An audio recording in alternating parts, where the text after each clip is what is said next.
Hello दोस्तों, आदाब, नमस्कार, सत श्री अकाल। दोस्तों, मैं हूं आपका दोस्त एंड होस्ट आरिफ खान। खुला मंच के इस मंच पर और झकास बॉलीवुड में आपका बहुत बहुत स्वागत है।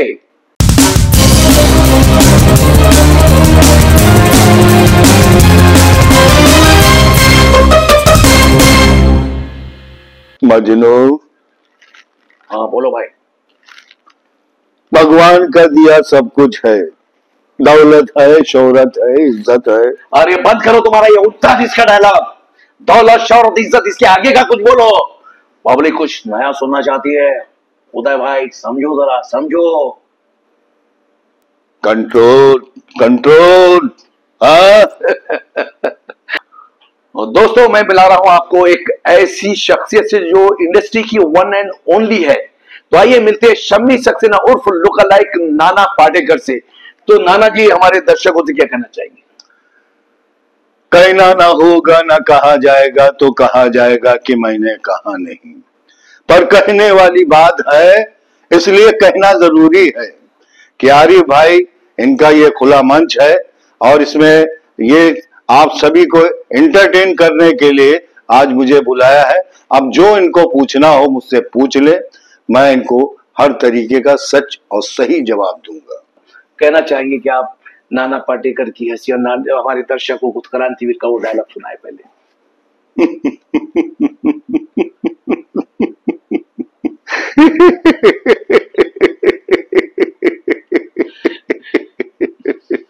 अगर मेरी मौत का तमाशा देखना है, ऊपर वाले ने खूबसूरत सी चीज बनाई है इंसान, नीचे झांक कर देखा तो सब कीड़े कीड़े हो गए।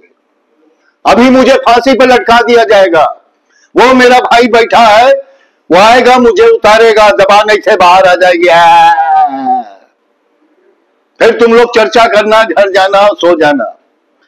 वो कलम वाली बाई बिल्कुल ठीक कहती थी, ये मुर्दों का देश है, यहाँ किसी को किसी के लिए कोई हमदर्दी नहीं है। शम्मी सक्सेना साहब, ये बताइए कि आप इतने सालों से हमने साथ में भी काम किया है, कई शोज किए, कई फिल्में किए, कई हमने रियलिटी शो किए, कई जगह हम फिल्म फेयर अवार्ड में भी हम जा चुके हैं। लेकिन उसके बाद से बीच में कोरोना से पहले आप कहाँ गायब हो गए थे और क्या वजह थी? मैं कोरोना से पहले नहीं, कोरोना के बाद गायब हुआ हूँ। अच्छा। जब कोरोना खत्म हो गया तब मुझे मालूम पड़ा मेरे सर में दर्द रहता है। तो मैंने सोचा कहाँ जाए तो आदमी को अपना घर दिखाई देता है। बिल्कुल। मैं रहने वाला लखनऊ का हूँ, वहां पहुंचा, डॉक्टर को दिखाया तो उसके समझ में नहीं आ रहा था मुझे बीमारी क्या है। मैं बोलता बहुत हूँ। अच्छा। तो उसने जब मेरा MRI कराया, उसके बाद उसने कहा कि आपको ब्रेन ट्यूमर हो चुका है। ओहो। बहुत सारे लोगों ने मेरी मदद की, बहुत सारे लोगों ने, बड़े बड़े फनकारों ने, हमारे लुक लाइक्स ने, सबने मदद की। अच्छा। कि नहीं, उसको जिंदा रहना है इसलिए रहे। बिल्कुल। तो मेरा राम मनोहर लोहिया में मेरा इलाज चला, करीब महीने भर तक। ऑपरेशन होने के बाद अभी भी सर में छल्ले पड़े हुए हैं। अच्छा, वेरी सैड। सब दोस्तों ने मिलकर मुझे हेल्प किया, थोड़े पैसे मेरे पास थे, मैंने लगाए, मिला मिलू के कम से कम 4-5-7 लाख रुपए का मेरा खर्चा आ गया। अच्छा।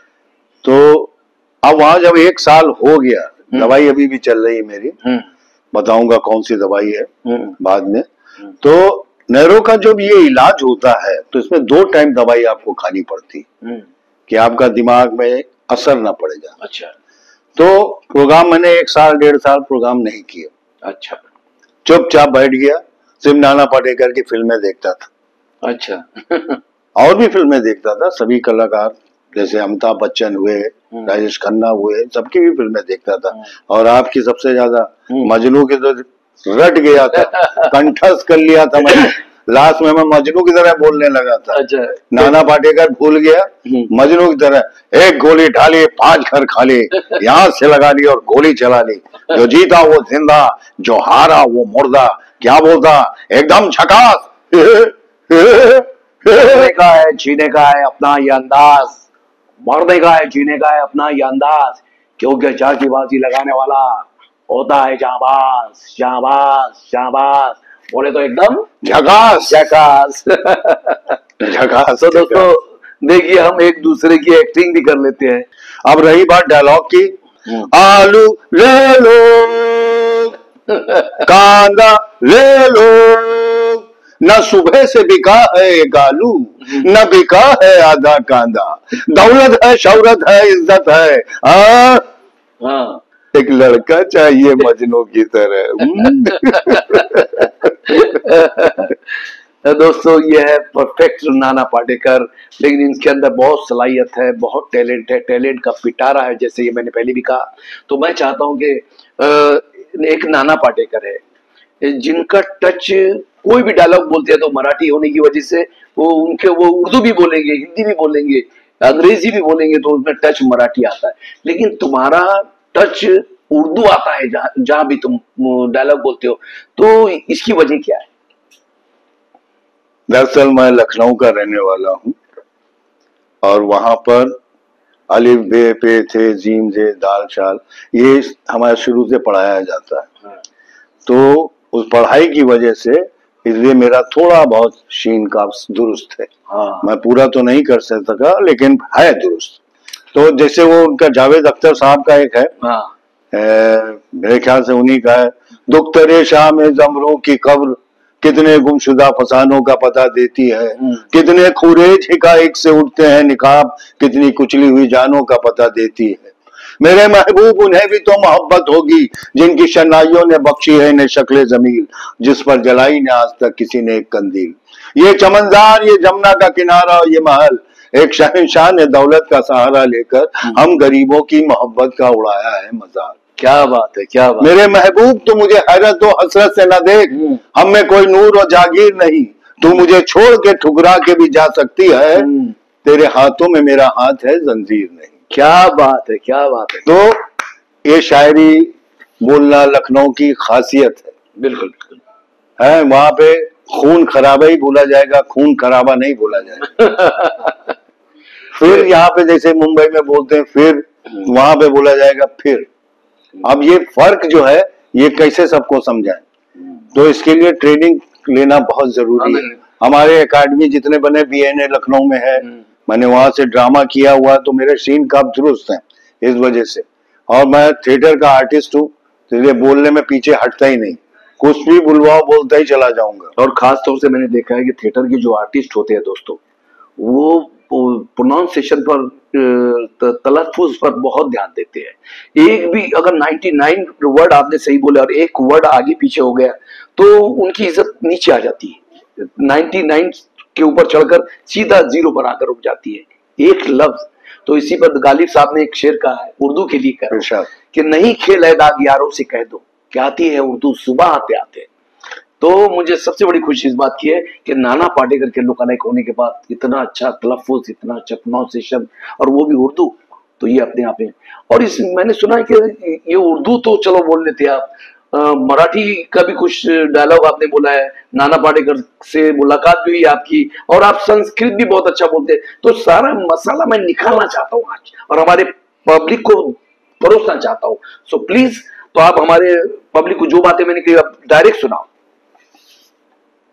कोई घर देता है कारे घर, एक तूफान आला भिंती वासून, छपरा वासून, माणसाच्या माये वासून, देवाचा देव वासून, डोंगरा डोंगरा फिरता है जिथून कहीं उठूं नहीं ऐसी जगह ढूंढता है। कोई घर देता है कारे घर। हाँ, अब नाना पाटेकर बंगाली में बोलेंगे तो कैसे बोलेंगे? तुम्हें चोखे देखते बामना फोड़ जावे, काज बेटा करो जाता शुभी तो करे। हाँ, पंजाबी में बोलेंगे तो कैसे बोलेंगे? महाभारत नल्या कुंतीचा पंजी पुतो होता, एक स्टीर एक टीम, एक मेनू याद नहीं करती फुल गए एक और। अंग्रेजी बोलेंगे, अगर स्पीड में बोलेंगे तो कैसे बोलेंगे? You are God special gift to the world, you are a bright and shining star, when you look into your eyes in the mirror each morning, tell yourself I am hope, I am happy, I am enjoy, I am love, more important I am me. हाँ, अब मराठी में बोलेंगे तो आपको सुनाई दिया था। एक उनकी एप्लीकेशन लिखने का मैंने याद किया था, यहाँ हर जगह एप्लीकेशन भरी जाती है।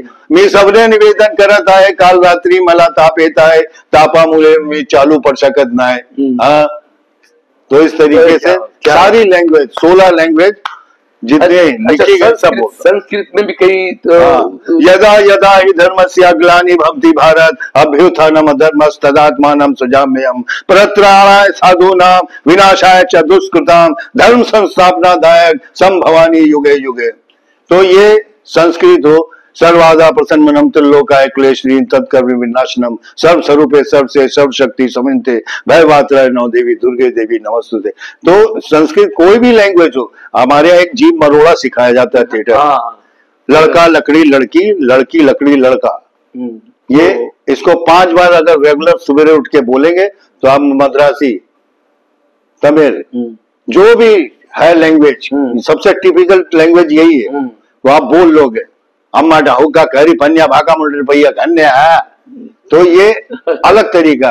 और हमने म्यूजिक में विशारद किया हुआ। अगर मैं कोई तान 96 मात्रा की मारूंगा तो कैसे मारूंगा?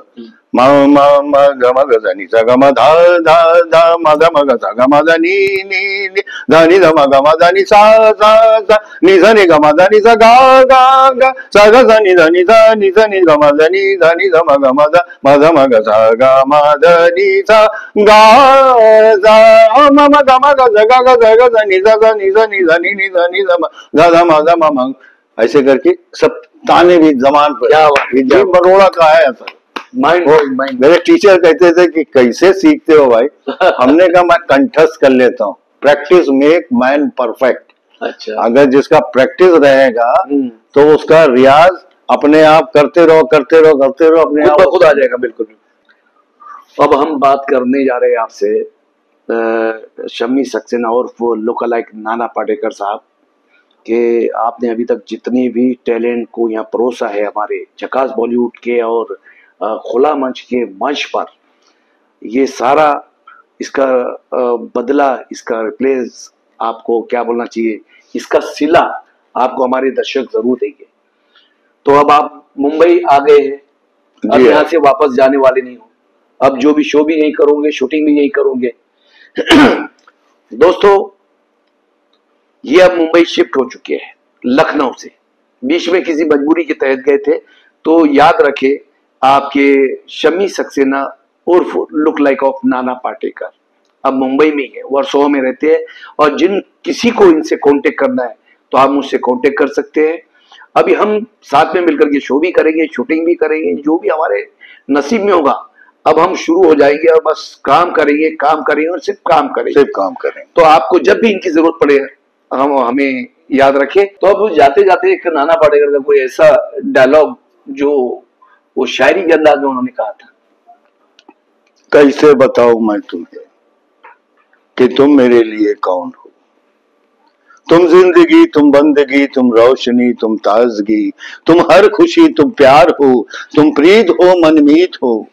आंखों में तुम, आहों में तुम, सांसों में तुम, सपनों में तुम हो मेरी हर बात में, तुम हो मेरे दिन रात में। सुबह में तुम, शाम में तुम, सोच में तुम, काम में तुम। मेरे लिए पाना भी तुम, मेरे लिए खोना भी तुम, मेरे लिए हंसना भी तुम, मेरे लिए रोना भी तुम, और सोना जागना भी तुम। जाऊं कहीं, देखूं कहीं, तुम हो जहां, तुम हो वहीं। कैसे बताऊं कि तुम मेरे लिए कौन हो? ये जो तुम्हारा रूप है, जिंदगी की धूप है। चंदन से तरसा है बदन जिसमें बहती है गगन। ये मस्तियां, ये शोखियां तुमको हवाओं से मिली, जुल्फे घटाओं से मिली। आंखों को झीलें मिल गई, होठों पे कलियां खिल गई। चेहरे पे सिमटी चांदनी, आवाज में है रागनी। शीशे के जैसा अंग है, फूलों के जैसा रंग है। क्या हुस्न है, क्या हाल है। ये जिस्म की रंगीनियां जैसे हजारों तितलियां, आंचल की परछाइयां, बाहों की गुलाइयां। ये नगरिया है ख्वाब की, कैसे बताऊं मैं तुम्हें हालत दिले बेताब की। कैसे बताऊं कि तुम मेरे लिए कौन हो?